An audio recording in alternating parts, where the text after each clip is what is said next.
Okay, we are open to the public. Okay. Good evening, everybody. Madam Clerk? Councilmember Von Rudenberg, Here. Deputy Mayor Canestrino, Here. Councilmember Pataglia, Councilmember Carroll, Here. Mayor LaBrus. Here. Councilman Pataglia will be with us shortly, having some issues logging on. This meeting is being held in accordance with the Open Public Meeting Act, NJSA 10:4-6 at SEC. Notice having been published according to law with a copy on file in the city clerk's office and a copy posted on the bulletin board in City Hall. Pursuant to the Open Public Meetings Act and recent regulations issued by the state of New Jersey, the following procedures will be in effect for public comment during this remote public meeting of the City Council. The public shall have an opportunity for comment during the designated public portion of this meeting. The time period for public comment is limited to 3 minutes for each speaker, and no person may address the council more than once, except for speaking during an advertised public hearing for an ordinance. At the time designated for public comment, the mayor or other presiding officer of the council will recognize one speaker at a time. That speaker must identify himself or herself by full name and whether or not he or she resides in Hackensack. No other member of the public is permitted to speak unless recognized by the presiding officer, and other remote attendees may be muted during that time if necessary to eliminate background noise. Meeting attendees shall exhibit appropriate demeanor during this meeting as required by section 37-15 of the city code. In the event any member of the public becomes disruptive at any time, that individual may be muted by the presiding officer and will receive a warning that continued disruption may result in being prevented from speaking or removed from the meeting entirely. The Zoom meeting platform has a texting function. However, that is to be used only for the purpose of advising the city's IT staff of any technical concerns or issues. The public may also submit written public comments to be audibly read into the record by the city clerk during the public portion of any remote public meeting of the city council. Comments can be submitted by regular mail or by email to asabi@hackensack.org. Comments received less than 5 hours before the start of a meeting may be carried to the next meeting. Any person who actually speaks during the public comment portion of a remote public meeting may not also have a comment read into the record. The city clerk will stop reading a written comment into public record once it reaches the 3-minute limit. Duplicate written comments may be summarized and noted for the record in a consistent manner. Thank you. For the record, Councilman Pataglia is on the meeting. Okay, thank you, sir. All right, would everybody please rise for the flag salute? I pledge allegiance to the flag of the United States of America and to the republic for which it stands, one nation, under God, indivisible, with liberty and justice for all. Justice for all. Thank you. Okay, with that, we'll turn the agenda over to our city manager, Vince. Thank you, Mayor. First on the agenda for tonight is a presentation on the NPP 5-year plan resolution. Mr. Mike Lemondola from the Greater Bergen Community Action Incorporated will be giving the presentation. Frank, can you I see Mr. Lemondola's in there. Can you? Yep, he's rejoining his panelist right now. Okay.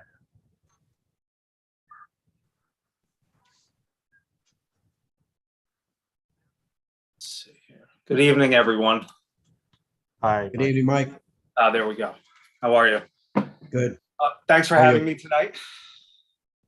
I'm not sure, Frank, will I be able to share my screen so I can get the presentation up? Yep, you can. I just gave you permission. Okay.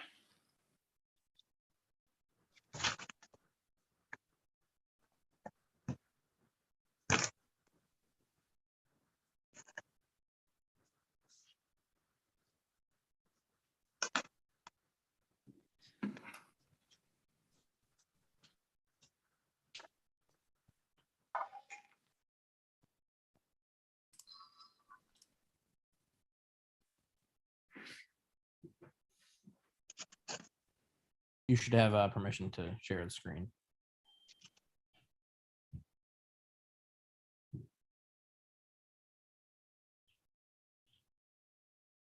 Can everyone see that? Yes. Okay, great. So, as you know, we were awarded a 5-year NPP Neighborhood Preservation Program grant in October of 2021.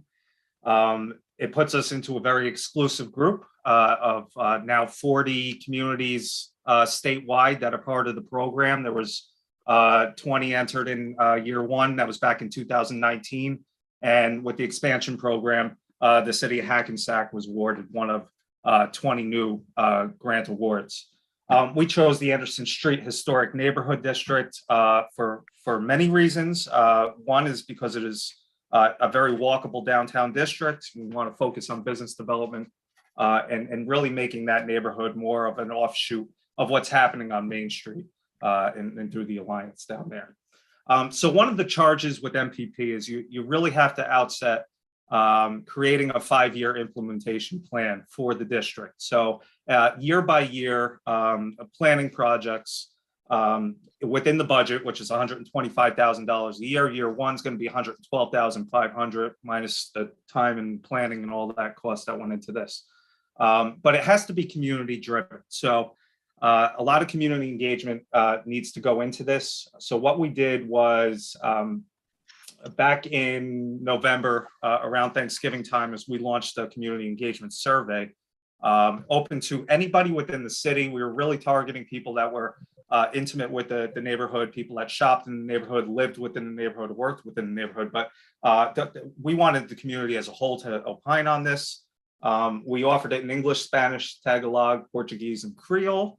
Online, you could get copies through myself, but we blasted it out on the city's website, our website, social media. We had the QR codes hanging in windows down on Anderson Street. And what it yielded was 179 responses, one in Spanish, 178 in English. We had about 25 participants were actually residents or property owners within the Anderson Street district. So we did get a lot of community engagement from that area itself.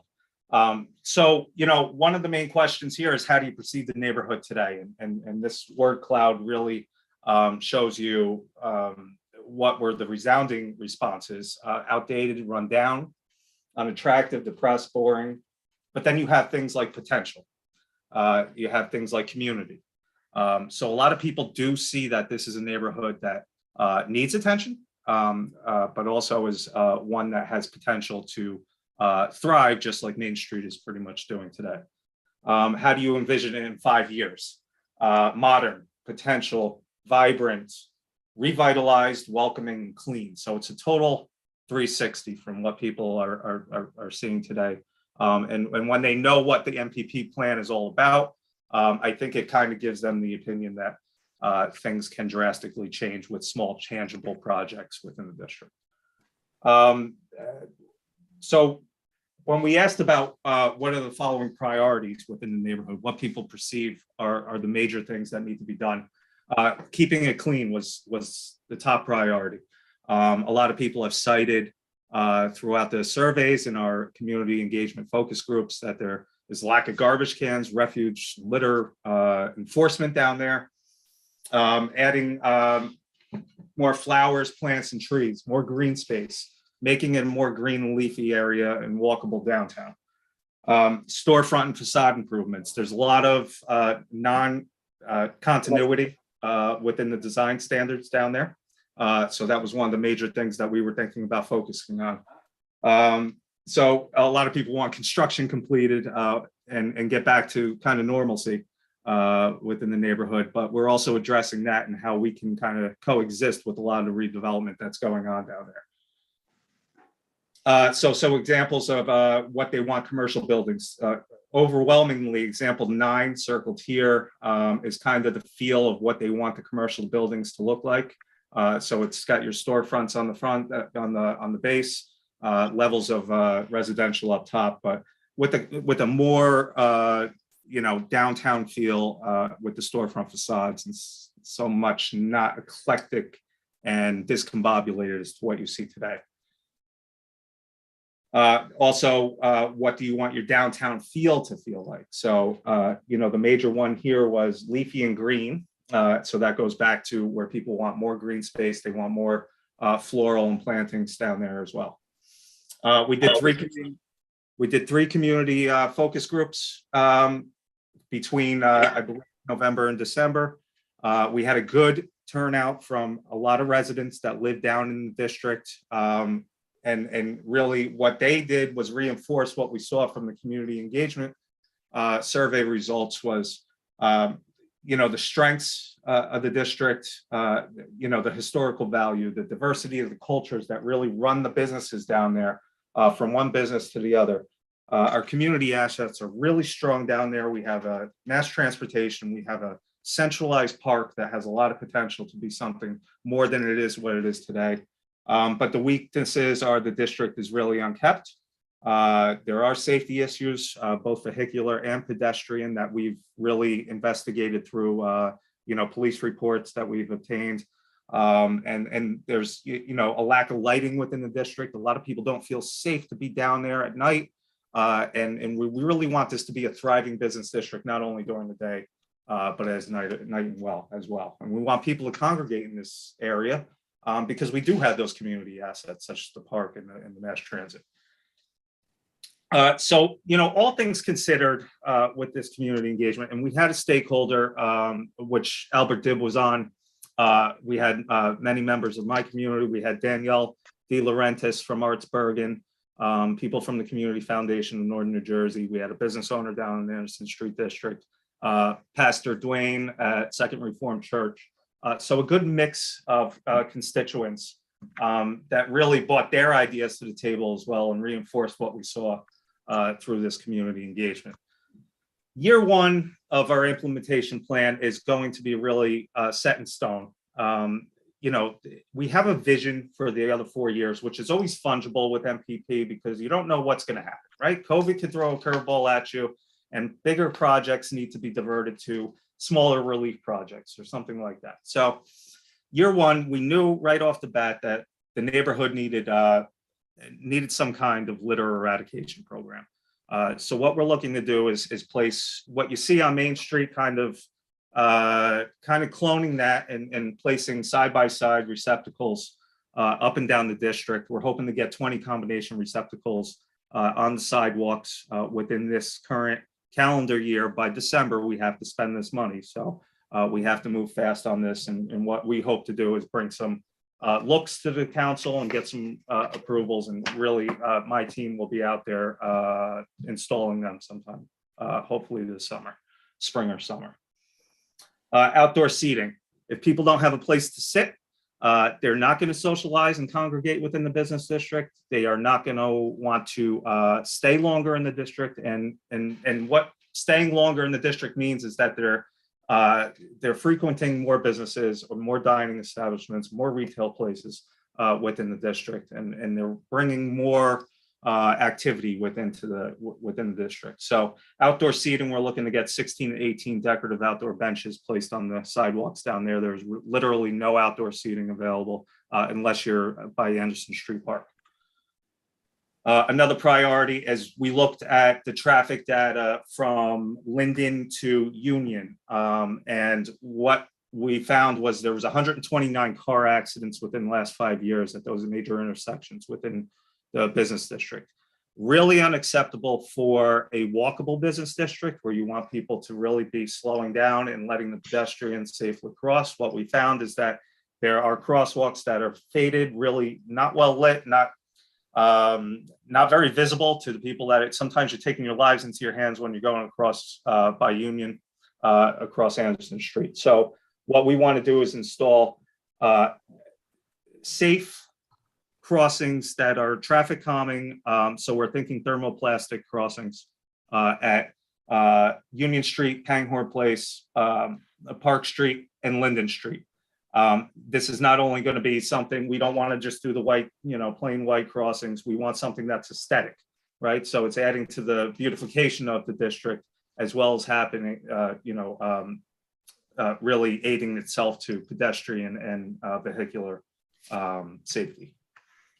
And what you have at the train station right now is kind of a large underutilized section of sidewalk that's almost like a plaza area, right? So we want to really give people a place to not only have to just shuttle right into the train station and wait in the shed there, but get outside, and do their work while they're waiting for the train, socialize, go get some food at one of the local restaurants. So we want to put a couple decorative tables out there, picnic style, umbrella tables. We want to do maybe a chessboard seating, so people have some place to do some recreation out there as well. And we're going to do floral baskets. And what we're thinking is what worked well in Garfield is self-watering floral baskets where we can cut down on the manpower, have somebody out there watering maybe once every 2 to 3 weeks, even in the hottest months of the summer, and decorate that train station plaza with those floral baskets. But also you have nice lighting from the train tracks to Linden. The street lighting is different from what you see on the rest of Anderson Street. So we want to accentuate that and put some hanging baskets all the way down on those poles as well. So those are the 4 main priorities for year 1. When we get into year 2, we talk about business growth and preservation. So we'd be doing a commercial rehabilitation grant program with design standards that have been stipulated by the state of New Jersey that you must follow. These would be grants up to $10,000 if you have a 50% stake into it. If you don't have any money to match, you can get grants up to $5,000. And everyone would have to adhere to these design standards that are dealing with, non-tinted glass so you could see within the businesses, new lighting, new doors, new facade, new paint, just things that are really going to, give a little jolt to a small business. In Anderson Street patron parking program, there's other initiatives that might take 1 or 2 spots off of Anderson Street. We'd like to utilize what we think is the underutilized Lot E, and use MPP money to give revenue right to the city for those parking and have designated spots in Lot E. Our thought process might be that we dedicate those to some small business owners and their employees. So it frees up spots on Anderson Street for actual paying customers and people that are going to patronize the district. Historic preservation grant program. That's another grant program that we would administer for businesses that they could get $5,000 to $10,000 grants if they do substantive preservation efforts on their buildings. There's a lot of buildings down there that have that New Amsterdam Dutch colonial style. We want to retain that. So this will be more geared towards the historic preservation elements of the facades on those buildings. Historic commemoration initiative. A lot of people talked about the history down there, but we need to investigate the history a little more and a way to really commemorate what the buildings are down there, what kind of events took place down there, what kind of people have lived and live in there currently that have had significant contributions to that community. An outdoor dining competitive grant program in the time of COVID. And we learned to pivot to outdoor dining, but a lot of businesses learn that that's the way to do business. So we want to give grants to small businesses to give them upfront capital for their outdoor dining furniture and the security measures to keep those, chairs and tables and everything else safe. But that's a lot of things. That's one thing that's held a lot of small businesses back from going outside. Is not that it's a new way of doing business. It's that I don't have the extra money in the time where I just got over trying to make my business survive. So every year we will do plaza plantings for those barrels that we'll have up at the plaza. But we also want to do a native species planter program. We have such an eclectic and diverse and culturally rich business district that we want to give them grants to have either a planter or 2 in front of their business where they have a plant that is symbolic of the country that they come from, as long as it is deciduous to the weather conditions here and can grow. Year 3, we talk about outdoor recreation and socialization. So free Wi-Fi in the park. We want to put a mesh Wi-Fi system in so people are able to actually go out in the park and not worry about having to go try to connect somewhere else to do their work or school or socialization or TikTok or finding Pikachu or whatever else that the kids are doing today. Anderson Street Parklet. We'd like to take 1 or 2 spots in a centralized part of the district, and create a parklet where not just one business, but all businesses are going to benefit from people that are able to go congregate and dine outside and socialize outside their businesses. And we could have events that are kind of tailored towards those little parklets, and it gives that green space and open space within the district. Security cameras on Anderson Street Park and the adjacent intersections. This is kind of a no-brainer if we're going to have more activity and cultural events in the park. And combination with what we wanted to do with the traffic measures, we think that having a link to the police department through security cameras is a better way to respond to public space safety and prevent it in a way. We will continue the Anderson Street parking program with that $15,000 in revenue to the city with 12 dedicated spots. We also will, have appropriate signage built into those costs as well, and our planting maintenance. Year 4 is a continued growth and beautification year where Anderson Street Historic District will have an arts activation. And that's where we're going to be working with the arts community, Hackpack, Artsbergen, the city's cultural board, to really vet out and plan a tasteful arts activation, something that may be a combination of live theater in the park or visual art within the district. We don't know what that looks like yet, but we're planning on putting $50,000 to it, so we want it to be something that's meaningful and big. We know there's going to be a lot of redevelopment going on within the actual Anderson Street District and the adjoining Main Street District in years and years and years to come. What these construction projects do is they cause a little bit of an eyesore and a little bit of a noise complaint from many residents and passerbys. It's not an easy thing to see for years and years. So what's a little easier on the eyes is artistic construction fence wrapping. And that's something where we could get the community involved and hopefully get some local artists to come out and really shape up the neighborhood while it's undergoing its renaissance. Again, plant maintenance, we got $5,000 for. We want to do another round at the Commercial Rehabilitation Grant Program. Hopefully it's very successful in the beginning. We give it a little breather. People see what the other businesses have done with their money. And then we do another round. And we're going to do an Anderson Street Park lighting program. Like I said, we want people to come out during the day, but we want them to be comfortable at night. So there is lighting in the park right now. It is not really sufficient to a lot of people feeling safe in that park at night. So what we want to do is a lot of uplighting and strategically installed areas near seatings, walkways, entranceways, and the centerpiece fountain needs to be the centerpiece of that park. So something of an LED, effect on that lighting on the fountain would be great. In year 5 is kind of our all-in year 1 project, $125,000. We talked about this, I think, when we were just getting the grant, is that there's a little sliver at the end of Maple Avenue by Linden Street that is not a through traffic road anymore. In discussions with the Albert Dib, it could probably be decommissioned. It's only used right now for parking for one resident that is there right now. They don't even need the off-street parking. They just use it. And we like to do a pocket park there.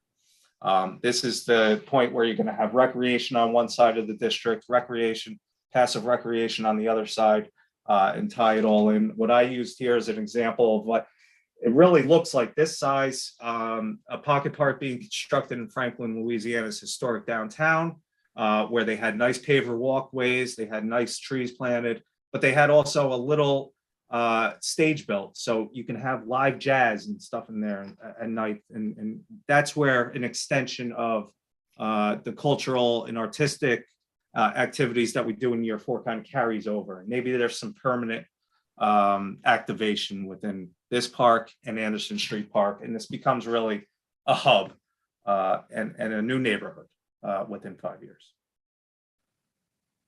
So with that, there's one more thing I have to say, and the civic value in this long-term implementation is the key to its success. The stakeholders that we had on this team to help develop this are going to be there for 5 years. That was their commitment.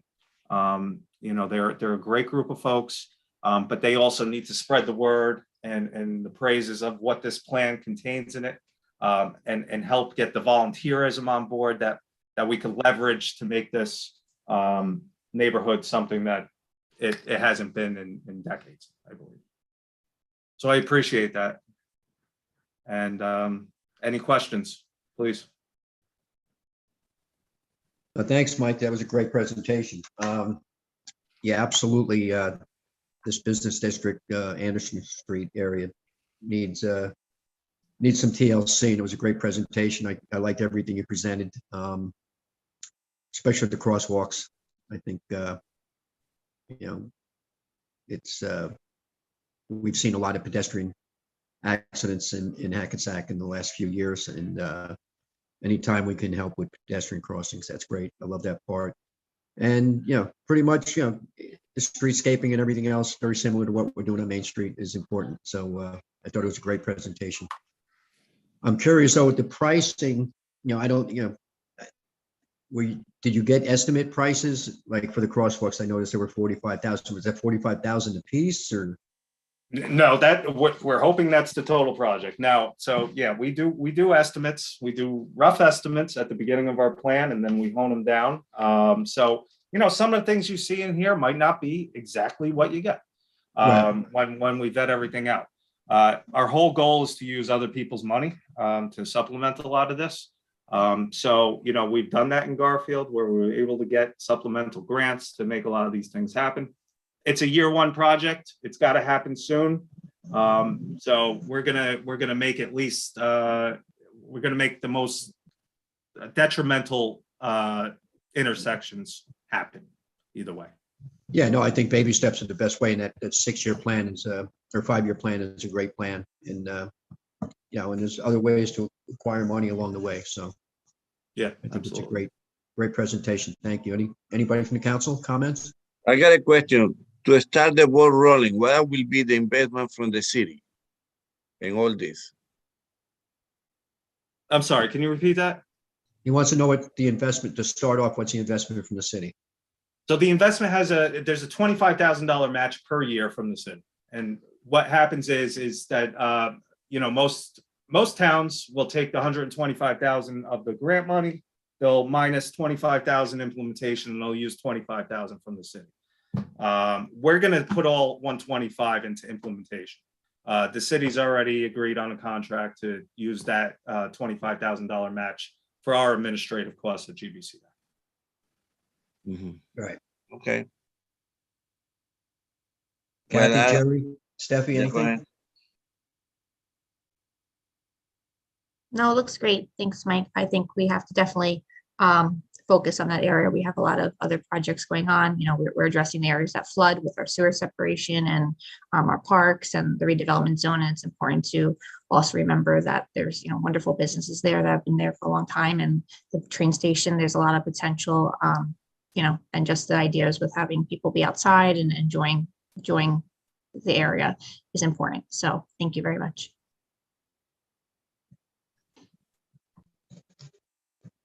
All right. Thank you, Michael. Thank you, everyone, and have a great night. You too. Okay. Appreciate it. Thank you, Mike. Right. Okay, Ben. Okay, item number 3 is regarding an ordinance for the Special Law Enforcement Officer 1 ordinance, where there is a change in compensation. We have talked about this before. The program where if they volunteer a certain amount of time per quarter, they would get a small amount of money. So I had spoken to the unions, and they just requested a certain language be put in the ordinance, which we agreed with Labor Council, and that is basically the only change that's in the ordinance. Item number 4 is an amendment to City Code Chapter 93, under garbage, rubbish, and refuse, where we added a paragraph under subsection 6(2), which addresses the requirement to remove snow from in front of containers or dumpsters at least 6 hours or less after the snow stops. This is basically due to the ones that we need to pick up as part of our sanitation program, where our trucks and our sanitation workers can't get in to pick up the dumpsters that they need to for garbage collection. So this ordinance addresses that. It's a 1 paragraph change in there. Next, number 5 is the CSO stormwater and parks update. I see Ryan is on. Ryan, it's all yours. Good evening, everyone. What's up, Ryan? How are you? Let me just pull this up.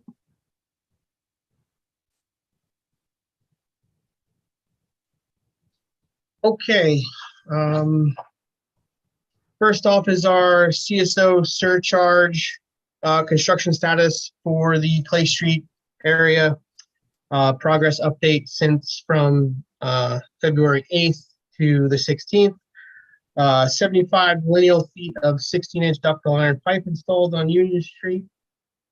35 lineal feet of 18-inch ductile iron pipe installed on Union and Clay. 160 lineal feet of 42-inch RCP on Union Street. 116 lineal feet of concrete curb installed on Clay Street. And 227 lineal feet of sidewalk installed on Clay Street. The active construction is currently continuing on the sewer install at Central and Union, as well as, yes. Brian, I'm interrupting. We're not seeing your presentation. Your Oh, PowerPoint. sorry. Hold on.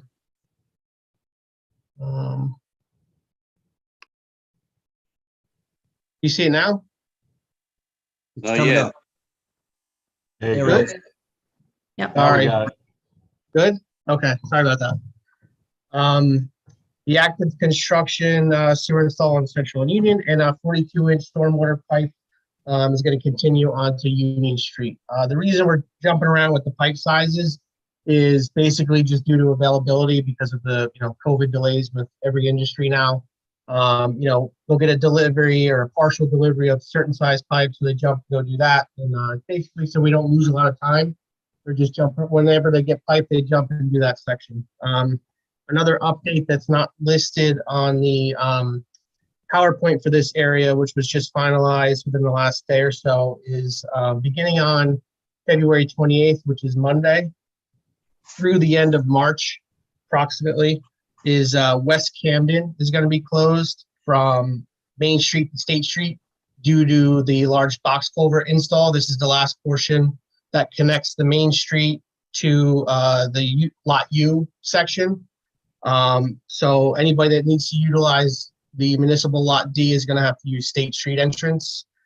So that's going to be beginning on Monday. And area residents or businesses have been notified via the contractor with the notice. And I also sent an email to the Alliance and City Manager's office and let PD, Fire Department, everybody know. Up next to the non-CSO areas, Clinton Place, the sewer main replacement that was completed. We have not received any additional calls from that resident, so that looks like everything worked out well.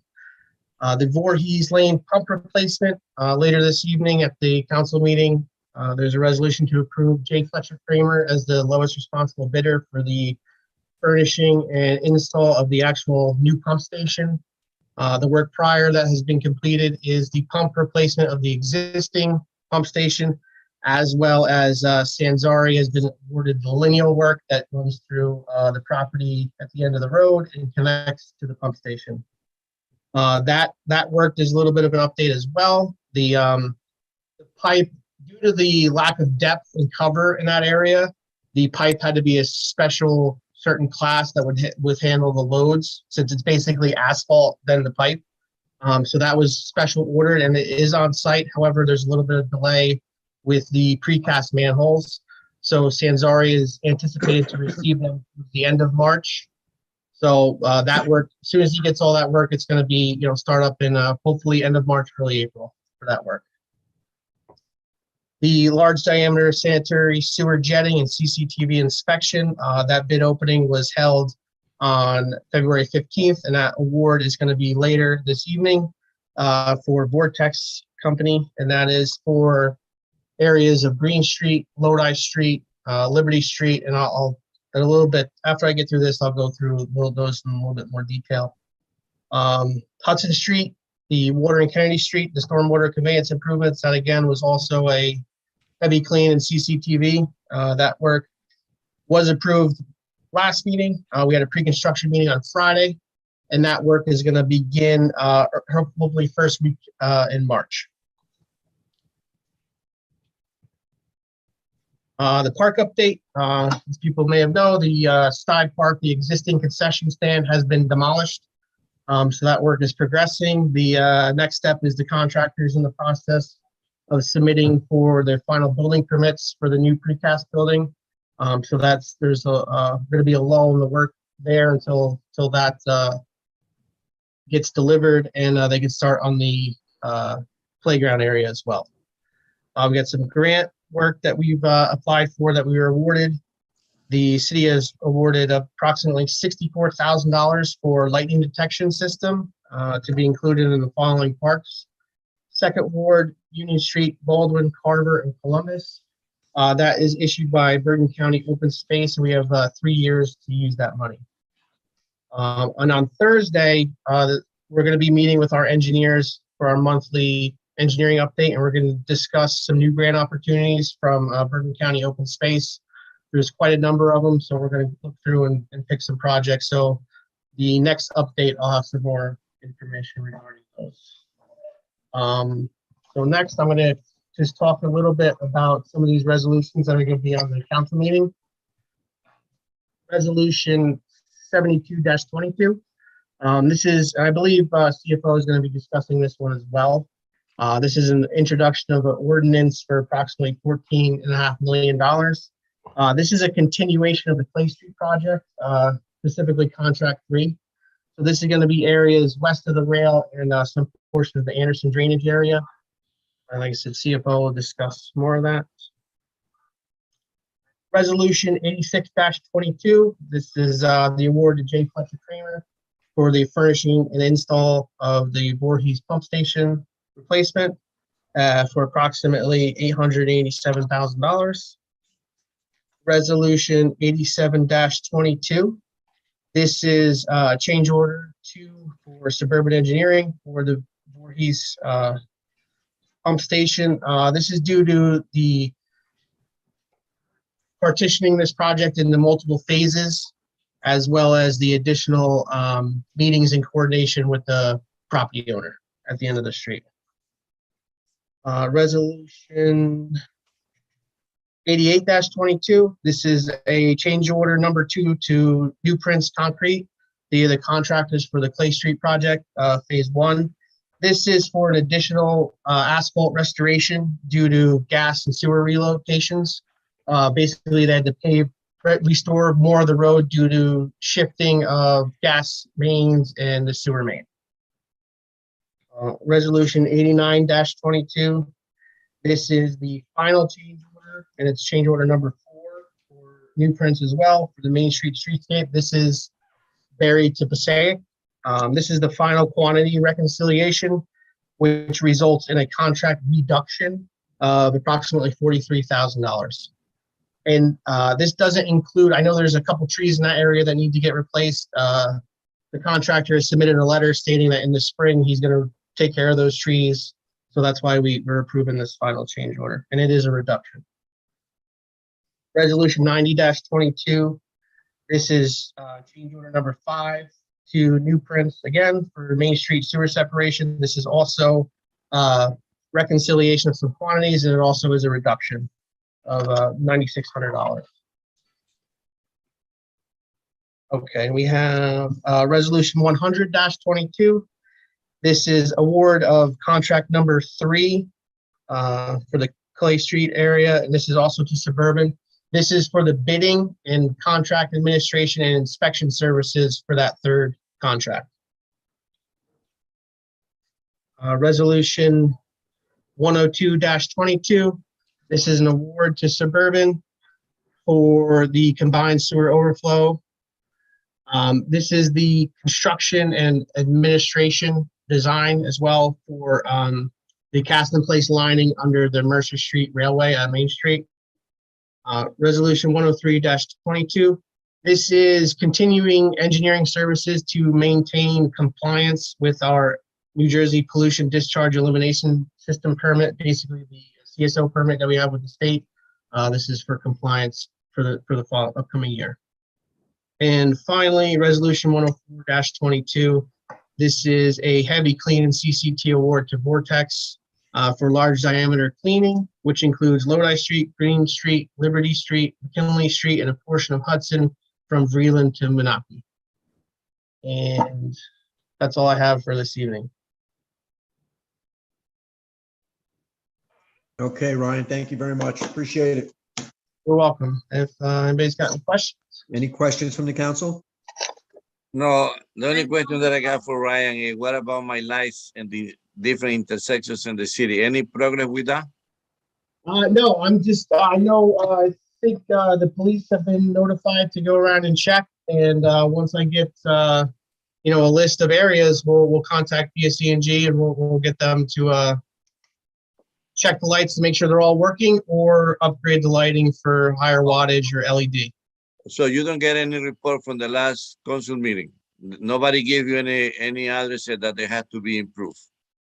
Not yet, but I know they tend to do they want to get a lot of them, and sometimes they go by multiple times. So once I get a big list, that's usually the best time to do it, is do it all at once. Okay, Benny, keep an eye on it. All right. I will. Okay. Thanks again, Ryan. We had a lot of sewer work being approved or getting ready to be approved on the docket. So the council really appreciates, there's so much of it tonight, way more than you. So we really appreciate your explanation. Thanks. Thank you. You're welcome. Thank you, Ryan. Appreciate it. Thank you. You're welcome. Have a good evening. Okay, Vince, you're up. All right, item number 6 is a presentation by our CFO, Jim Mangan, regarding bond ordinance for $14.5 million. Okay. Jim, you there? He's joining as a panelist now. Okay. Here he is. Okay, you see me All okay? yours, Jim. Okay. Kind of piggybacking on what Ryan said on the sewer work. At the council meeting tonight, we'll be introducing bond ordinance 10-22, which is a continuation of our sewer separation. This ordinance is $14.5 million, as Ryan indicated. And basically, it's made up of 2 separate projects. Okay, and I'll just touch briefly on the 2 projects. One of them is the continuation of Clay Street that Ryan indicated. What this contract does is it funds contract number 3. You'll recall that for the Clay Street area, the sewers are combined. They're inadequate. When there's a heavy rain event, it floods. And when it floods a combination of rainwater and sanitary waste. So what we did was we chopped that project up into 4 smaller pieces and went after it that way. Contract number 1 took the sewers that were separated on Main Street, extended them west up through Union Avenue up to Park Avenue. Contract number 2, which is scheduled to go out to bid next week, is down at the river. It's going to increase the outfall at Fashini Park to be able to accommodate all this extra stormwater. Contract number 3, which is in the bond ordinance that's being introduced tonight, is going to extend those separated sewers from Park Avenue up to Railroad Avenue, up to the east side of Railroad Avenue, not the west side, the east side of Railroad Avenue. Okay, that's the bond ordinance that's on tonight. We'll fund that project. And it'll also fund the Anderson Street Drainage Project. And to be honest, we haven't talked a real lot about that project. So I just wanted to take a minute and explain where that came from. Okay. Last summer, July and August, we had a number of really short duration, but very intense rain events where we got a lot of rainfall in a short amount of time. When that happens, we flood. We always do. Okay. And, in addition to the flooding, the complaints that we've heard from, a lot of the residents, particularly on Stanley Place, we heard complaints from other areas that we hadn't heard complaints from before, mainly in the Anderson Street area, Anderson Street, Campbell. There was a few others. So we asked Suburban Engineering to take a look at what was going on. A good section of the Anderson Street drainage area is already separated. Okay, and it does flow to the river down Anderson Street. It collects at the screening facility at Fashini Park at Anderson. But there was a number of flooding events that was going on.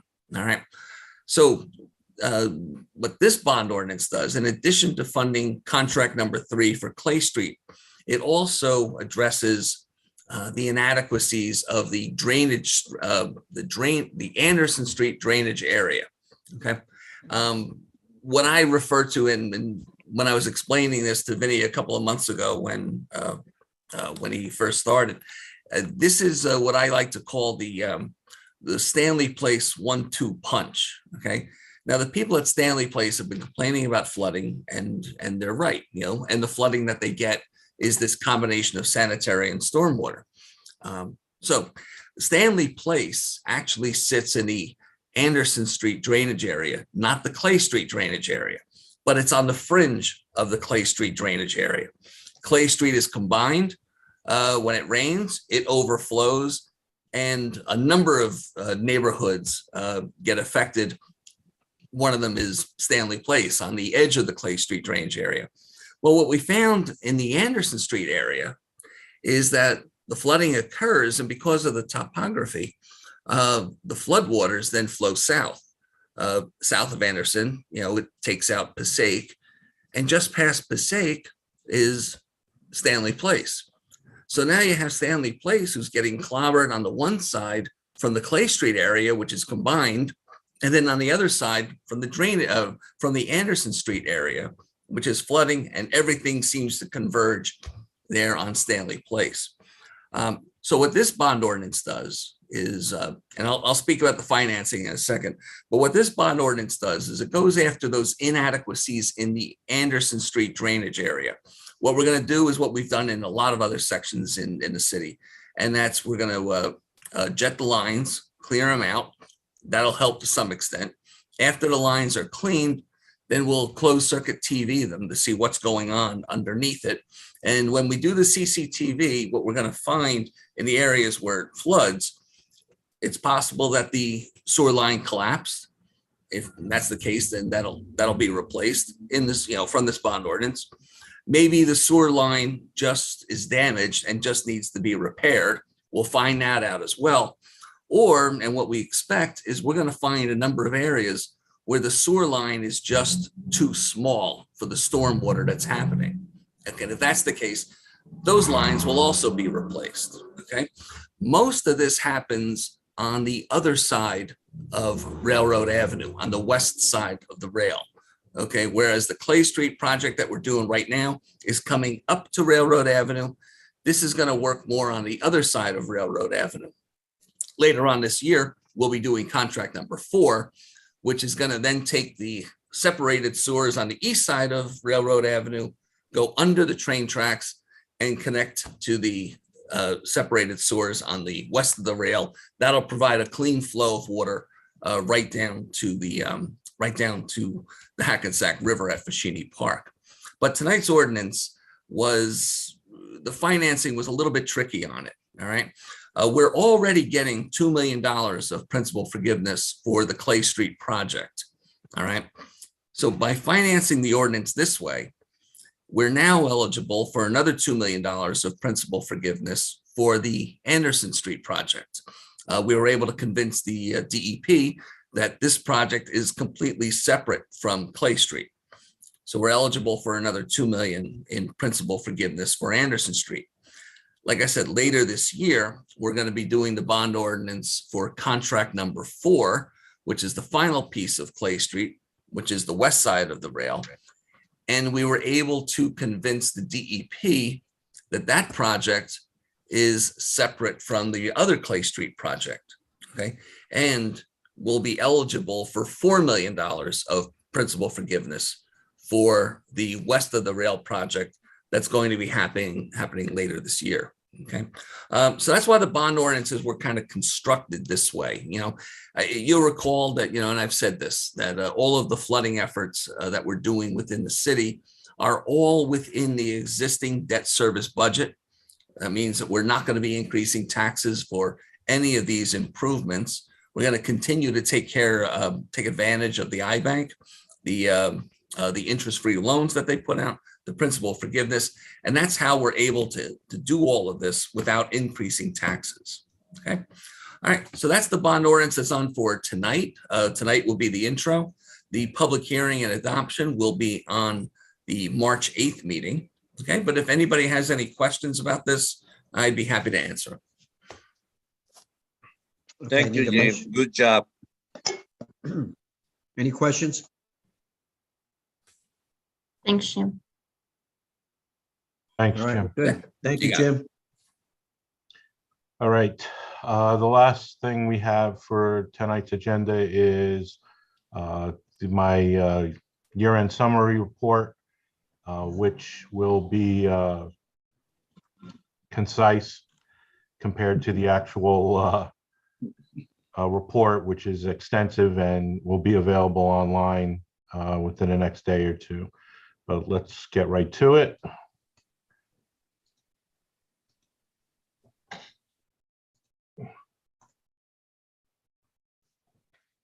Can everybody see that? Yeah. Let's see here. Oh, boy. Okay. To get started, the one thing, as we all know, is the former city manager passed away, coming up on a year now in March. And I just wanted to have this little memorial so we don't remember, so we do remember Ted, who was part of this report for 2021. And also like to thank Chief Freeman, who was the interim director until interim city manager until I took over in September. This is a short infograph which displays the amount of the taxpayers' tax dollar and how it's broken up into the tax levy for the city of Hackensack. Right now, the largest portion is to the Board of Education, which is common in almost every municipality. The municipal tax levy is 45%, the counties is 8%. Open space, the county open space, the city open space, and the library tax to combined is approximately another 2% or 3% below that. The numbers for the tax levies are above. Total tax collected in 2021 was $186,260,084.01. As we go into the departments, redevelopment updates. Of course, our department head for redevelopment is Al Dib, our director. As you can see here, I have broken it down into projects that have been completed, those that are under construction, and those that are approved or are at some point making it to the planning or zoning board. Up to date, there's a total units completed is 1,111, and there are another total units under construction right now of 1,981. Project management, as you know, Ryan just gave his report. I'm not going to go into all these ongoing projects, but as you can see, it's extensive, including our sewer separation project, our parks, our paving, which is not contained in another slide that'll be coming up shortly. The police department, in 2021, they had 91,480 calls for service, which is a staggering amount, even considering COVID. The patrol division itself issued 7,376 summonses. Then it's broken down into moving violations, parking violations. They also handled 10,929 911 calls by our communications center and our public safety telecommunicators. The traffic division by itself issued almost 25,000 summonses. And one of the other highlights is a award that was received by the department in reference to traffic, and also they participated in the Tunnel to Towers 5K, which is a very popular law enforcement charity. Our constable, is no longer a constable, is our compliance officer now. Just some short things on what he's done. This past year, 772 summons had been issued for zoning violations, state law or emergency orders. He also manages the HCOP unit, of which the members volunteered 1,103 hours in 2021. And they've also, it shows the various things that they assisted with the city on a regular basis. Our parking utility for total revenue in 2021 was $1,637,904. They continue to install the smart meters, as well as all our leased parking spaces, maintenance of such, signage, etc. And we're now switching to, as you know, a new processing system via a cell phone to make it easier for our Main Street patrons and those in our municipal lots to have an easier access to pay for parking when they're in the city.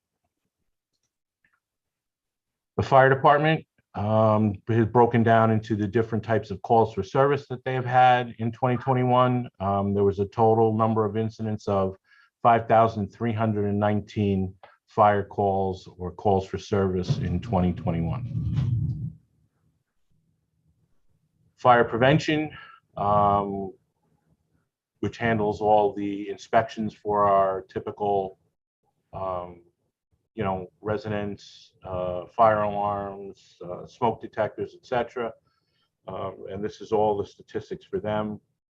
The penalties issued and court summonses numbers may be a little low, but it's also, it could be, in speaking to the deputy chief, it's part compliance. The other part is that COVID, they're backlogged on inspections due to the pandemic over the last 2 years, and they're just starting now to get out and get those inspections done that need to be done. All the inspections at the current time that need to be done for life safety hazards, which is LH, is okay. Emergency management, another division of the fire department. They received total CARES money in 2021 of almost $500,000 that we got back from the government for various supplies, overtime, PPE, etc. So that's a big help in pushing some of the recovery efforts for us to the revenue that was spent during the last 2 years of the pandemic. Our building department, total permits and fees collected was $3,363,755. Enormous amount of permits that have been issued, 1,583.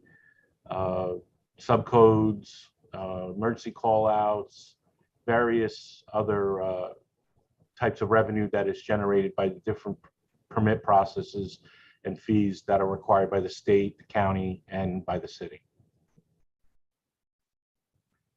Municipal court, another area of the city that has been impacted by by COVID, that bail reform, all kinds of other issues that had affected them. However, this is a breakdown of the cases that they have entered in the system and what has been deposed and what is still open, as well as the fines and costs that were turned over at $1.1 million. Total collected is 1.22, and the portion that goes to the County of Bergen in reference to those fees that are collected by the court.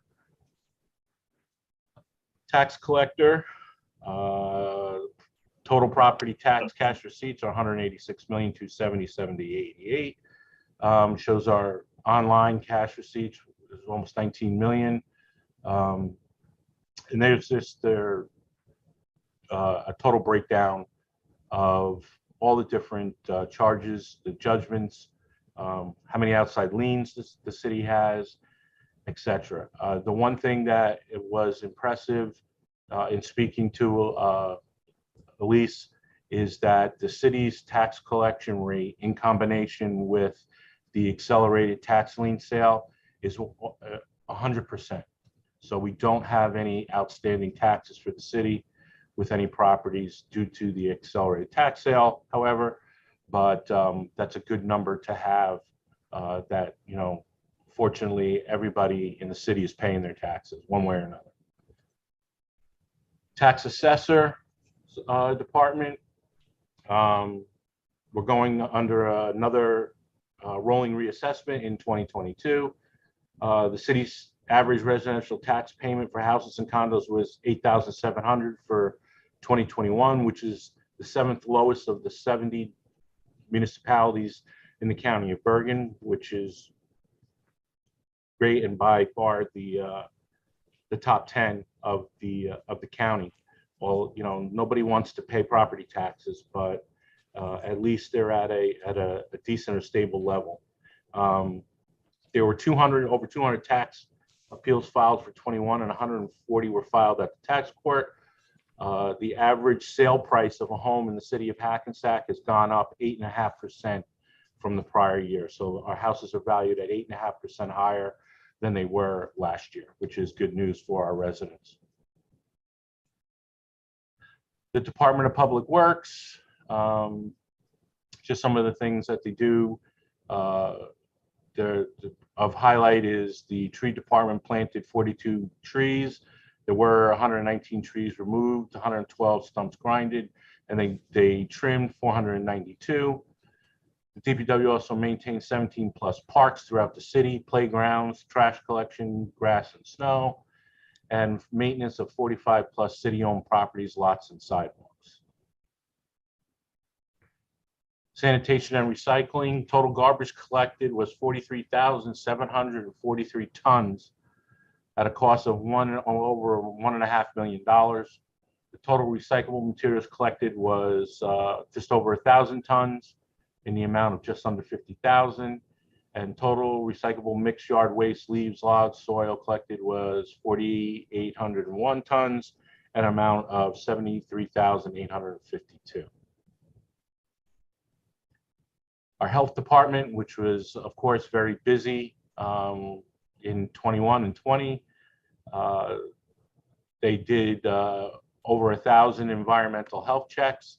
A big note is the immunization programs that they were running. The number of clinics held was 76 different clinics for COVID-19. They gave out over 800 child vaccinations, 2,683 adult vaccinations, and they had a total number of visits to the health department of almost 3,200. So it was a really good year for our health department in trying to get people immunized and vaccinated. Johnson Public Library, some of their statistics are here. Of note is 962 new patrons for 2021. They held 686 different events with over 8,000 attendees in total. A recreation department, of course, in the last 2 years, this is another area of the city that has been hit hard by COVID due to the restrictions. Hackensack youth basketball, winter track, volleyball, junior wrestling, youth tennis, and open swim. We're all unable to run during the COVID-19 restrictions. Fortunately, that is all changing right now. Everything is starting to open back up or has opened up. We're also taking our programs that have typically been assigned out to different organizations and will be under the umbrella of the city of Hackensack recreation program again. During the 2021, Rose Fractanagno was in charge of recreation. We've now appointed the interim director for 2021 is now Mr. Steve Savage, and he has hit the ground running with getting our programs back up and online.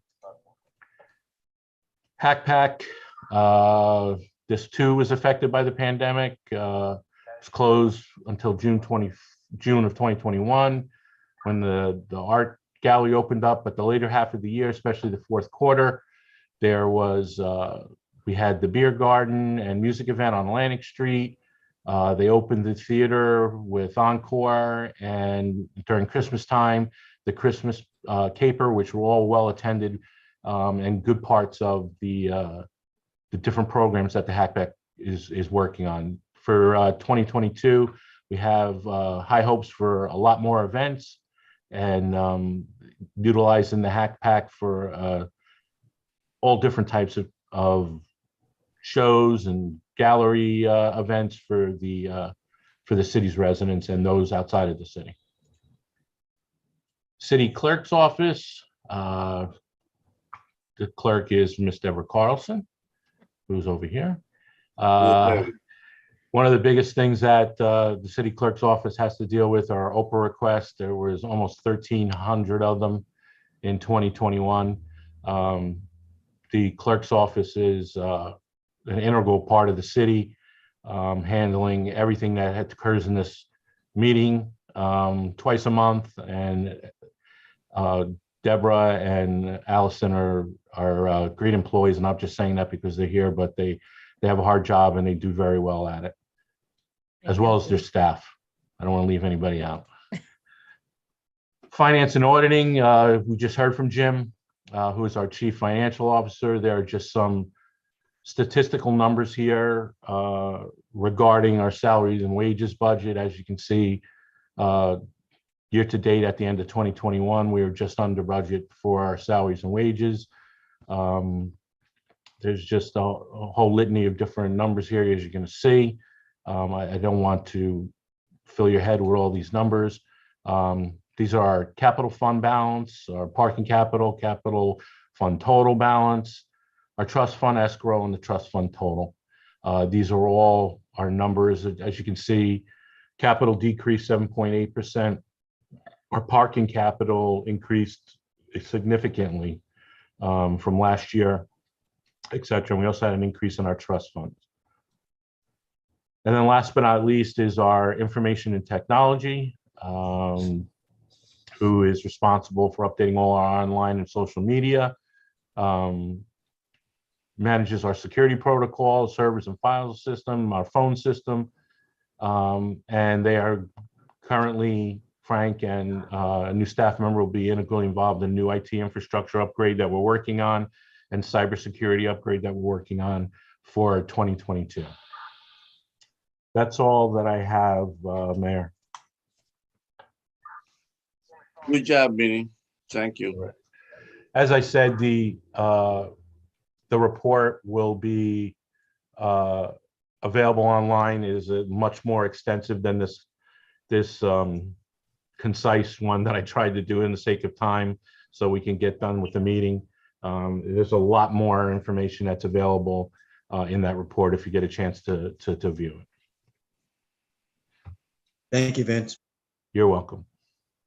All right, need a motion to open to the public? Offer. Second. Roll call? Councilmember Von Rudenberg, Aye. Deputy Mayor Canestrino, Aye. Councilmember Pataglia, Aye. Councilmember Carroll, Aye. Mayor LaBrus. Aye. Okay, anybody from the public who would like to speak, please give your name to the clerk and whether you are a Hackensack resident, you will have 3 minutes. Thank you. You have the clock ready? Need to raise your hand and get Frank's attention. So first up, we have Josh Cohen, Okay, and I'm going to bring up the clock momentarily.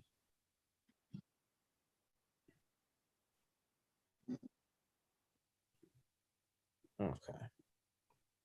And then Hey, good evening, everyone. I'm Hey, speaking Josh. to, hi, I'm speaking to you tonight on behalf of the Shade Tree Committee. We're concerned about the decision to move to fully in-person meetings next month. The last 2 years have been difficult, but we've also learned a lot. Zoom meetings have helped us increase our attendance, and they've made it more accessible for the community, for our members also. And The clock is not running. Can you hear me? Yes. Frank, start the clock. Thank you. Okay, thank you. It'd be a Josh. shame to give up some of the positive improvements that we've been able to make. Additionally, we have committee members who are concerned about the health for themselves and their families. We have one member who his whole family recently had COVID. I think he was out of work up to last week, and he just returned this week. We have members that are over 80 years old, and we have members with children who are still too young to be vaccinated. So there's a lot of concern about being forced to come together in unventilated areas, in addition to the accessibility reasons.